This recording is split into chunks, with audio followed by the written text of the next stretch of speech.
Now let's begin tonight with that story that could once again put Kenya at the center of a diplomatic standoff. And it is, of course, the big question. Will President Uhuru Kenyatta present himself before judges in The Hague next month? An official of the ICC based here in Nairobi says the president is free to request for a video appearance, but there is no guarantee that his wish will be granted. KTN'S Asha Mwilu begins our coverage with the tough choices facing the president.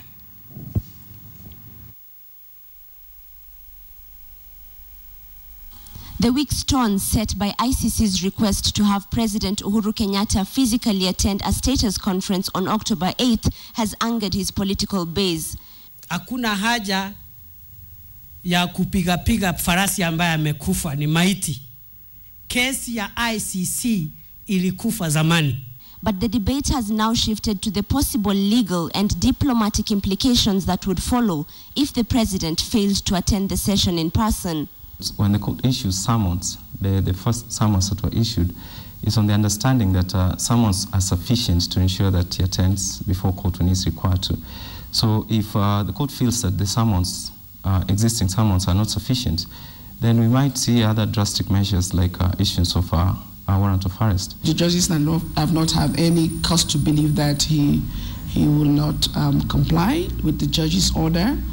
If you're talking about consequences, it's up to the judges to assess the legal consequences that may follow should a suspect or an accused person not comply with the court orders. Most of us are oblivious to seeing the distinction between Uhuru as an indicted person and Uhuru as the president of Kenya. ICC's outreach coordinator in Kenya, Maria Kamara, says Kenyatta's legal counsel can still indulge the court on other options for President Kenyatta. It's entirely up to the defense team of the accused person to request to the judges or propose to the judges, suggest to them which mode of presence or appearance they will prefer for the judges to consider.